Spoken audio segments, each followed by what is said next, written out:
এই বইটা পেলাম আমাদের ধর্মগ্রন্থ, হিন্দু ধর্মের ধর্মগ্রন্থ শ্রীমদ্ ভগবদ্ গীতা।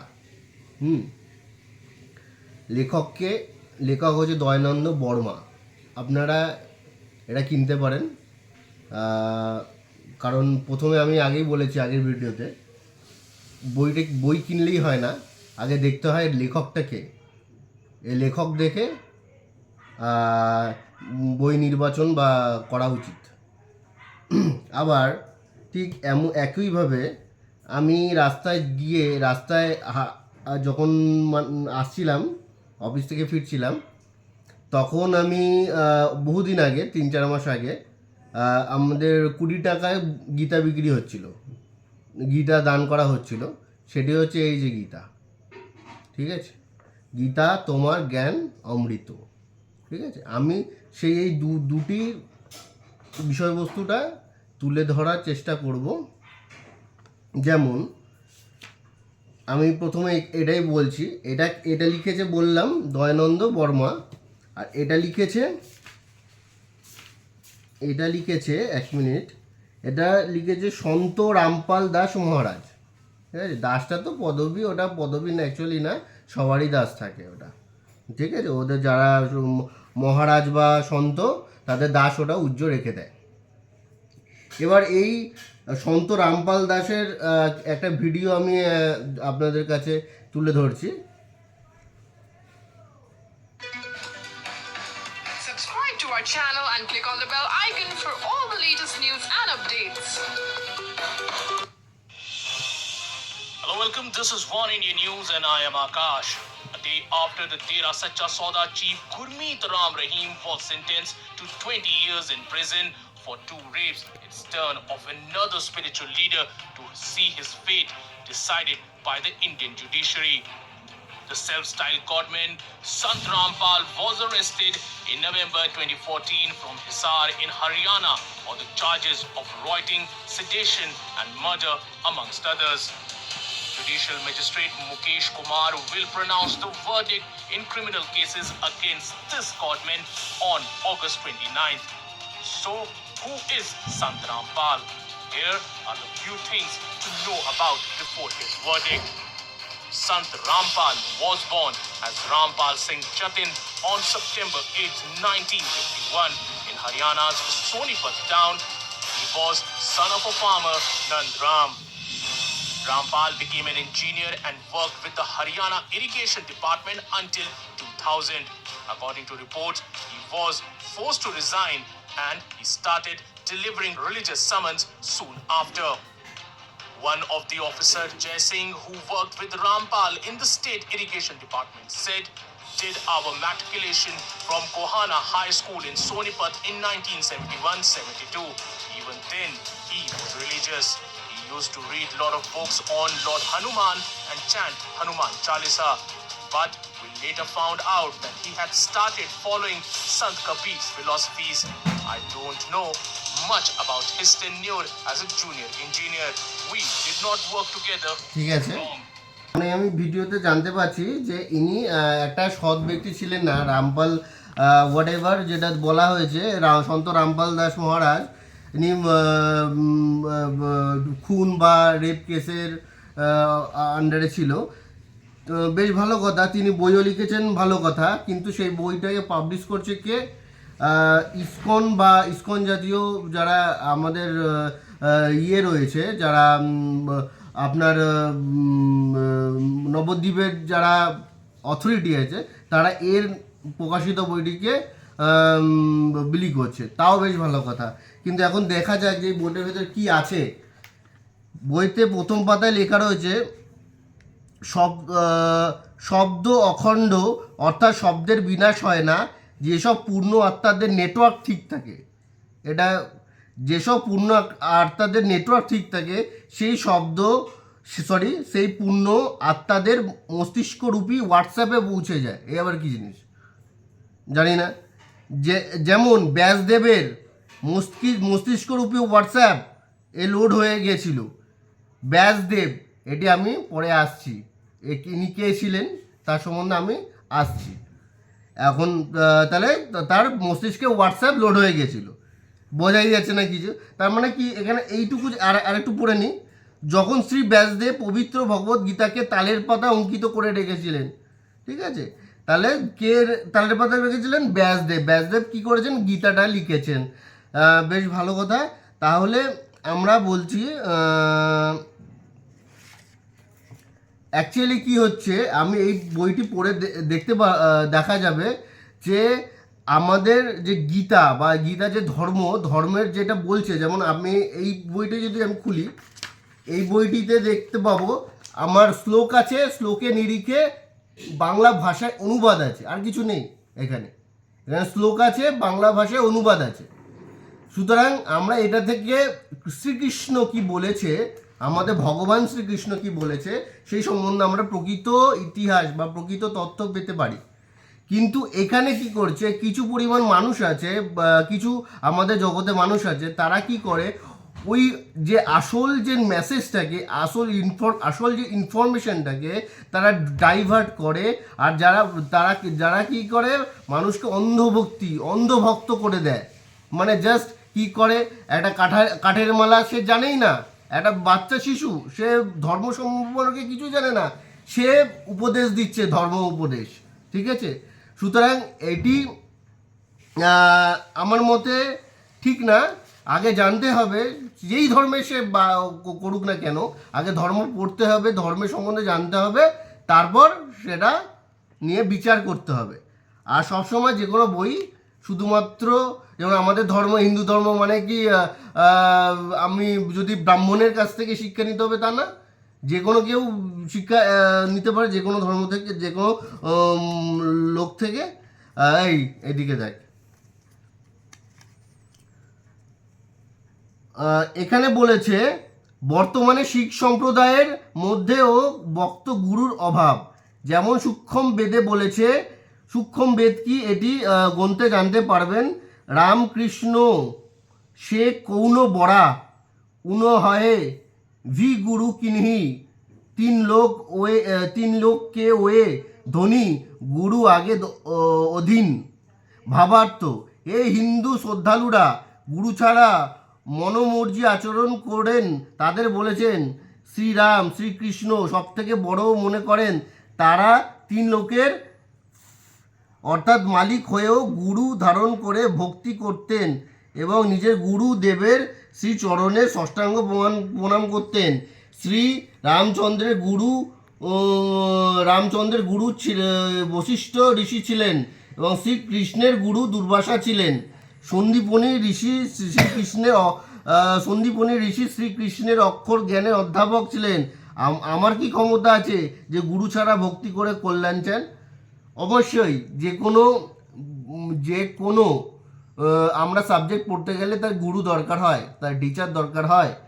যেমন প্রত্যেকেরই হয়তো শ্রীকৃষ্ণেরও গুরু ছিলেন, কিন্তু এখন দেখ এবার গুরু যদি খারাপ হয় তখন খারাপ কি করে হতে পারে? যেমন আমি ধরে নিলাম আমি কোনো সাবজেক্টে খুব ভালো জানি, এইবার আমি পার্শিয়ালিটি করছি। পার্শিয়ালিটি মানে আমি যখন পড়াতে যাচ্ছি, আমি যার পক্ষ নিচ্ছি তাদেরকে ভালো করে বোঝাচ্ছি, আর যাদেরকে আমরা উঠতে দিতে চাইছি না সমাজে মাথা তুলে, তাদেরকে হেয় করে পড়াচ্ছি। যেমন এতে আমিও ভুক্তভোগী। যেমন আমাদের ব্যারাকপুর গভর্নমেন্ট, আমি সগর্বে বলতে পারি, ব্যারাকপুর গভর্নমেন্ট হাই স্কুলের একজন টিচার ছিলেন, তার নাম ছিলেন এডিজি। তিনি বলেছিলেন যে ল্যাপটপ ছাড়া পড়া হয় না, কিন্তু তখন একটা জ্যামিতি বক্স কিনতে গেলে আমাদের পায়ের তলার মাটি সরে যেত। আমরা কি করে ল্যাপটপ কিনে কি করে আমরা পড়াশোনা করব বা তাদের সাথে লড়াই করতে পারবো? কারণ তারা পরীক্ষার যে ফাইনাল প্রশ্নপত্রেও ওই হ্যারি পটার ওগুলো সম্বন্ধে দিতেন, হ্যারি পটার, তারপর ওই সম্বন্ধে দিতেন। এবার আমরা কি করে পারবো? আমরা নিশ্চয়ই পারবো না। এই হচ্ছে 1 নম্বর। 2 নম্বরে হচ্ছে ডিবি স্যার কি ছিলেন? ডিবি স্যার বলেছিলেন, এক সময় সবাইকে একটা প্রশ্ন জিজ্ঞাসা করেছিলেন, তখন আমাকে দাঁড় করিয়েছিলেন, বলছিলেন ঠিক আছে স্ট্যান্ড আপ। উনি বলে লন্ডন থেকে শিখে এসছে। হতেই পারে, লন্ডন হোক আমেরিকা হোক শিখে আসতে পারছে, পড়াশোনা তো কোনো ব্যাপার না। ইন্ডিয়া এখন অনেক উন্নত করেছে, ইন্ডিয়ার অনেক ইউনিভার্সিটি আছে, এখন লন্ডনে যাওয়ার কোনো প্রয়োজন হয় না। কিন্তু তখন উনি লন্ডন থেকে এসছেন, উনি ডিএম স্যার ধীমান মুখার্জি, উনি কি করেছেন, আর একটা হচ্ছে আগেরটা ছিল এডিজি মানে অর্কদেব গাঙ্গুলি, ঠিক আছে, আর এটা হচ্ছে ডিবি ধীমান ডিএম ধীমান মুখার্জি। উনি কি বলছেন, স্ট্যান্ড আপ। আমি তখন দাঁড়ালাম, এবার তারপর বললো, প্রশ্ন জিজ্ঞাসা করলো, আমি পারলাম না। তারপরে আমাকে বললো কি সে ইউ আর খাওয়ার। আমি মানেই জানি না খাওয়ার মানে, আমি মানেই জানি না, আমি তো পড়াশোনা করি না। আর মানুষ কখন পড়াশোনা করে, যখন মানুষ জানে আমি পড়াশোনা করে এই জায়গায় উঠতে পারবো, আমি পড়াশোনা করে আমি যা চাই তাই খেতে পারবো, যা চাই করতে পারবো। আজকে পড়াশোনার কোনো মূল্যই নেই, কারণ আমাদের রাজ্যে কি হচ্ছে, শিক্ষা চুরি, নানা রকম চুরি, হ্যাঁ, ওই হয়ে পড়াশোনার কোনো ভিত্তিই নেই। আর এই হচ্ছে ব্যাপার। আর নিশ্চয়ই বহু ভালো টিচার ছিল আমাদের স্কুলে, সেই জন্য আমি টিকে থাকতে পেরেছি বা আমার মতো। কিন্তু যাই হোক, এবার আমার পার্সোনাল ব্যাপার বন্ধ করলাম। এবার নেক্সট হচ্ছে গীতাসার। গীতার জ্ঞানকে কোনো সময় দিয়েছিলেন, কাকে দিয়েছিলেন এবং কোন সময় কে লিখেছিলেন বিস্তারিতভাবে বলার কৃপা করেন। শ্রীমদ্ ভগবদ্ গীতার জ্ঞান কাল ভগবান শ্রীকৃষ্ণের শরীরে প্রেতের মতো, মানে শ্রীকৃষ্ণের শরীরে জ্ঞানটা প্রেত মানে কি, ভূতের মতো দান করেছেন। মানে উনি একটা ভগবান, উনার মধ্যে ভূতের মতো আছে। তার মানে এখানে বলতে চেয়েছে উনার কোনো মাহাত্ম্য নেই, শ্রীকৃষ্ণের রামের কোনো মাহাত্ম্য নেই, তার অন্তরাত্মার কোনো মাহাত্ম্য নেই। সে কে আছে, গুরুর আছে। কার আছে, প্রেতের আছে, ও প্রেত করেছে। Point to be noted. প্রিয় পাঠক, নিজের শালা তাকে জিজ্ঞাসা করলো, মানে অর্জুনকে কি বলছে, অর্জুনকে শালা বলছে, ঠিক আছে। শালা কেন, ওই শালাকে সত্যি কথা বলছে, মানে কিন্তু ভাষাটা দেখো, একটা ভগবান শ্রীকৃষ্ণ তাকে বলছে শালা। সেটা কোন বইতে, এই বইতে কে ছড়াচ্ছে এটা, কে বিতরণ করছে, বইটি বিতরণ করছে আমাদেরই কি বললো ওটা, ইসকন, আমাদেরই ইসকনের সন্তরা, ঠিক আছে। ঠিক আছে, এইবার আমরা আর একটা জিনিস বলতে গিয়ে আমি বলতে পারিনি, যে এই যে তাদের যে রাজত্ব, এত বড় যে ব্রাহ্মণ রাজত্ব, তারা কি একা করতে পেরেছে? না, কখনোই পারেনি, তারা করতে পারেনি। তাদের একটা সেনা ছিল, এখনও আছে, ঠিক আছে। এইবার ব্যাপারটা হচ্ছে, আমি বলেছিলাম যে এখানে বলেছে যে গীতা রচনা করেছেন ব্যাসদেব, তার সম্বন্ধে কিছু কথা বলবো। তার ব্যাসদেবের ইতিহাসটা একটু জানি। আমাদের তাহলে মহাভারতে যেতে হবে। মহাভারতে শান্তনু বলে একটা মহান রাজা ছিল, তার ওয়াইফ ছিল দেবী গঙ্গা। তার একটা পুত্র হয়, নাম হচ্ছে দেবব্রত। পরে অনেক কঠোর সংকল্প করেছিলেন বলে তার নাম হয় বিশ্ব, যাকে বলা হয় আমাদের বিশ্ব পিতামহ। এবার যখন মা গঙ্গার যখন শর্তটা ভঙ্গ করে দেন, ওনাকে যখন সপ্তম গর্ভের যে 7টা বাচ্চা গঙ্গায় ভাসিয়ে দেওয়া হয়, সে ভাসিয়ে এমনি দেওয়া হয়নি, ওগুলোকে বলা হয় সপ্তম বসু। যেমন আমরা অষ্টবসু পড়ি, অষ্টবসু, ওই 7টার ছেলে ছিল, ওই 7টা বাচ্চা ছিল সপ্তম বসু, ঠিক আছে। আর অষ্টম যে সন্তান সেটি ছিল বিশ্ব বা শান্তনু, দেবব্রত।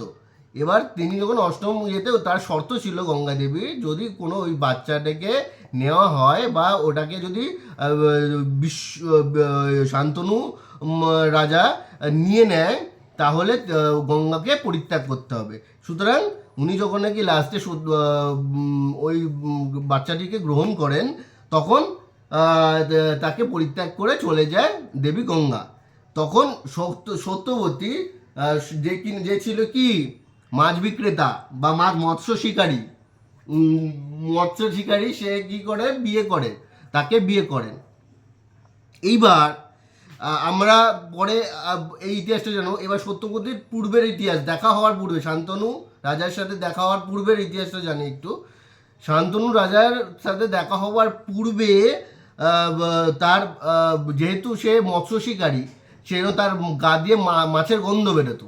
যেমন আমাদের যারা ব্যবসা করে তাদের যে কোনো, এটা কোনো আমি বলছি না, কিন্তু আমি থিঙ্কিংটা তুলে ধরার চেষ্টা করছি।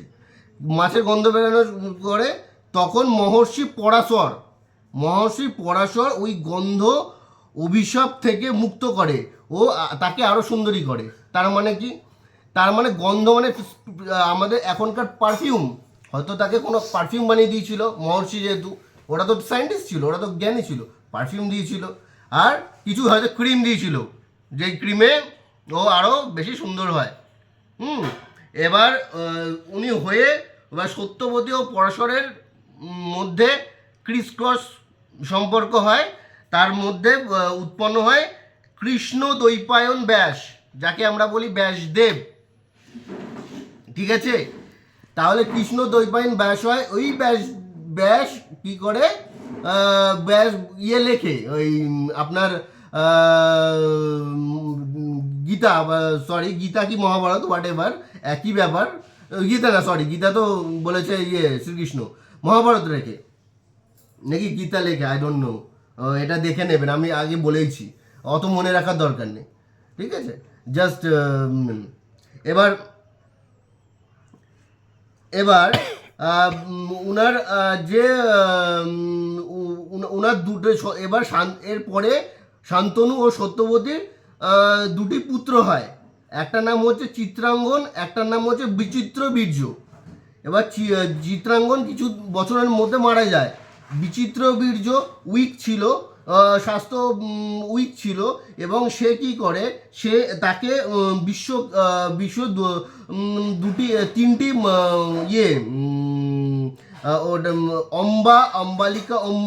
অম্বিকা এই তিনটি রাজকন্যার সাথে বিবাহ দেওয়া হয়। কিন্তু কিছুদিনের মধ্যে কিছু বছর পরে বিয়ের পর আরও খারাপ হয়ে যায়, শরীর মারা যায়। তখন কি করে, তখন আসল খেলা, তখন ও কি চেয়েছিল আমাদের মৎস্যদেবী কি চেয়েছিল, মৎস্যদেবী চেয়েছিল, আগেও চেয়েছিল রাজত্ব বা ক্ষমতা, সত্তা। সেই জন্য আমাদের বিশ্বকে কি হয়েছিল, তার ক্ষমতা, তার অধিকার থেকে বঞ্চিত হতে হয়েছিল। এবার এখন ভাবছে যদি তার কোনো বাচ্চা না হয়, উত্তরসূরি না হয়, তাহলে আবার ইয়েটা শেষ হয়ে যাবে, পরিবারটা আর হবে না, বংশানুক্রম হবে না। সেই জন্য ও পূর্বের তার পুত্র ব্যাসের সাথে অম্বিকার ক্রিসক্রস, আবার ব্যাসের সাথে অম্বালিকার ক্রিসক্রস। ব্যাসের সাথে অম্বিকার ক্রিসক্রস করার সময় ভয় পেয়েছিলেন বলে ধৃতরাষ্ট্র হচ্ছে নেত্রহীন, আর ব্যাসের সাথে অম্বালিকার ক্রিসক্রস করার সময় গা হলুদ হয়ে যায়, সেজন্য পাণ্ডুরও শারীরিক অবস্থা খারাপ ছিল, পূর্ণ ভালো ছিল না। সুতরাং আমরা কি দেখতে পাচ্ছি, এখানে মহাভারতের যুগ থেকে মৎস্যশিল্পী আর আপনাদের ব্রাহ্মণদের আতাতের কাহিনী, সেই কাহিনী এখনও রয়েছে। ঠিক আছে, আর একটা